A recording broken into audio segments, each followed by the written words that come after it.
देखिए, बहुत ही गंभीर विषय पे चर्चा चल रही थी। आप जान रहे हैं बिहार जो है लोकतंत्र की जननी है और लोकतंत्र को ख़त्म करने का प्रयास किया जा रहा है। तो हम लोग चाहते थे कि एसआईआर पर जो है बिहार विधानसभा जो लोकतंत्र का सबसे बड़ा मंदिर बिहार में है, वहाँ इसकी चर्चा हो और अनुमति भी मिल गई थी। हमने बात को भी रखा, लेकिन बीच में मुख्यमंत्री जी ने इंटरप्ट किया तो हम बैठ गए। मुख्यमंत्री जी ने अपनी बात को रखा, लेकिन जब वो बात कह रहे थे तो उनको पता ही नहीं था कि एसआईआर पर चर्चा हो रही है, या उन्हें ये नहीं पता था कि बिहार में एसआईआर हो रहा है। जो वो बात जो भी बोले वो आउट ऑफ विषय सब्जेक्ट था, जो उन्होंने अपनी बात को रखा, वही जो पुराना रटा पटाया जो बोलते। उसके बाद फिर स्पीकर ने हमको समय दिया, लेकिन उनके उटपटांग जो मंत्री वगैरह हैं, जो कुछ दिन पहले एक दूसरे को भ्रष्टाचार का आरोप से घेर रहे थे, लड़ रहे थे अपने एनडीए की बैठक में, वही लोग इंटरप्ट करने लगे, बात नहीं रखने दिया गया। और इस प्रकार जो है एनडीए के लोग जो हैं पूरी तरीके से नहीं चाहते कि भाई एसआईआर पर जो है चर्चा हो। आपको लगता है कि चुनाव आयोग कंप्रोमाइज़ हो चुका है? लग तो यही रहा है, हमको बोलने में हिचक नहीं है। अब तक इलेक्शन कमिश्नर ने प्रेस कॉन्फ्रेंस नहीं की है, लगातार सुप्रीम कोर्ट के सलाह के बाद भी प्रेस कॉन्फ्रेंस नहीं की है। देश में एक राज्य बिहार है जहां चुनाव हो रहा है और इतना बड़ा ड्राइव अचानक से शुरू किया गया। कई हमारे सवाल हैं, कई कन्फ्यूजन लोगों में है, जिसको आ करके एड्रेस करना चाहिए था इलेक्शन कमीशन को, वो उन लोगों ने नहीं किया। मजबूरन हम लोगों को अदालत का सहारा लेना पड़ा। लेकिन अभी भी आप देखिए, केवल नंबर्स को पूरा करने के लिए सुप्रीम कोर्ट में केवल जवाब देने के लिए कि मैंने 98% कर लिया, 96% कर लिया, लेकिन हो कैसे रहा, ग्राउंड हकीकत अलग है। किसी को रिसिप्ट नहीं मिल रहा, कुछ जितने गाइडलाइन थे उसको फॉलो नहीं किया जा रहा। बीएलओ जो है खुद ही एक जगह बैठ करके सबका फॉर्म भर के अपलोड कर रहे हैं, किसी और का हस्ताक्षर मार दे रहे हैं। बड़ी धांधली हुई, केवल आई वॉश हुआ है।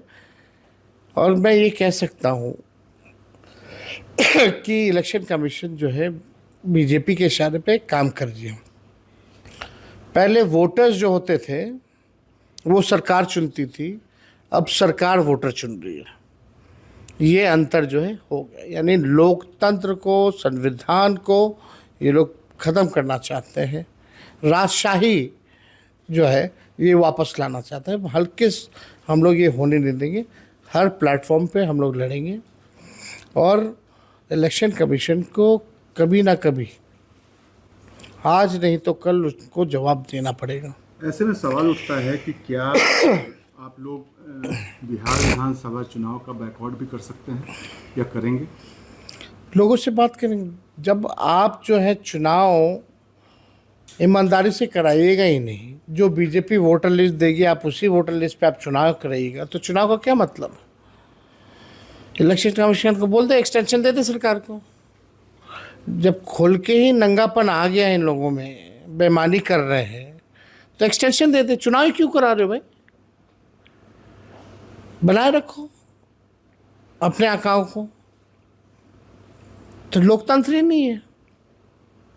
लोकतंत्र को वही तो लड़ाई है, एक तरफ लोकतंत्र को ख़त्म करने की उनकी लड़ाई, हमारी बचाने की लड़ाई।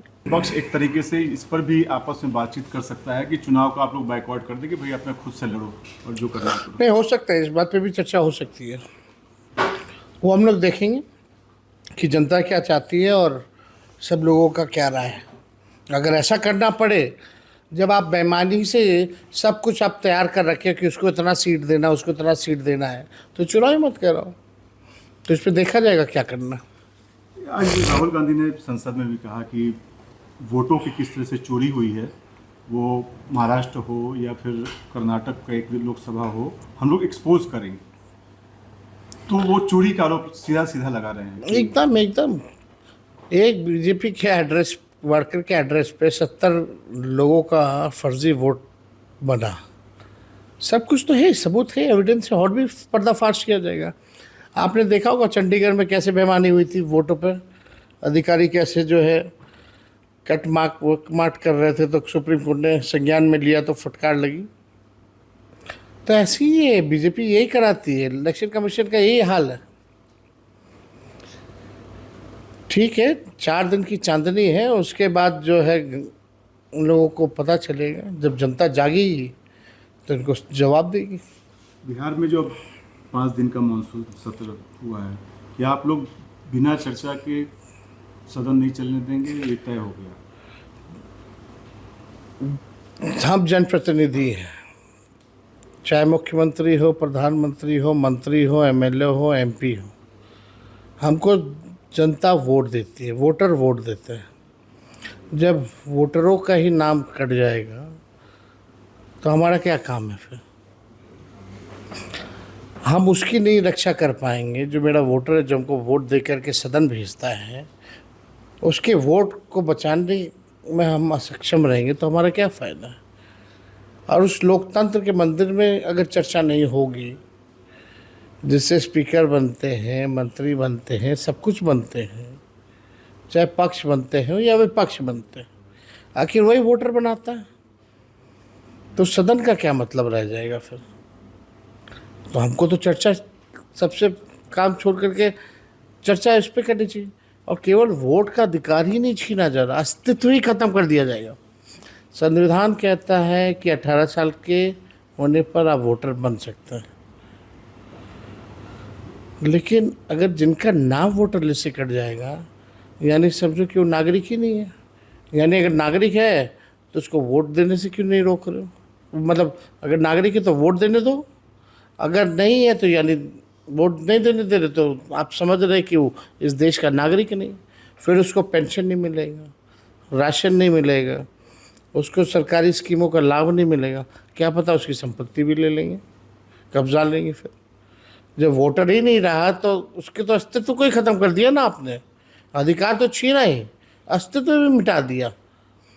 तो ये बड़ी लड़ाई है। महागठबंधन में सीटों का बंटवारा क्या लगता है कब तक हो जाएगा, और कांग्रेस खुल के आपके नाम पर क्यों नहीं आप? देखिए, सब कुछ तय हो चुका है। कुछ दिनों में हमको लगता है कि हम सब लोग जो है प्रेस कॉन्फ्रेंस करके इन चीज़ों को रख देंगे।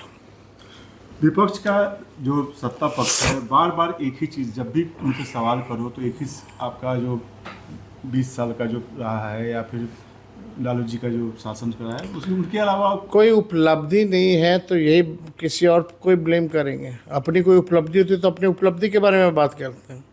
इन लोगों की कोई उपलब्धि नहीं है, इन लोगों को कोई विजन नहीं है, कोई रोड मैप नहीं है कि बिहार को जो है कैसे आगे बढ़ा करके ले जाना है। ये लोग थके लोग हैं, ये लोग बिहार की भलाई नहीं चाहते, ये लोग अपना कुर्सी बचाने की लड़ाई लड़ना है, बिहार की तरक्की नहीं चाहते।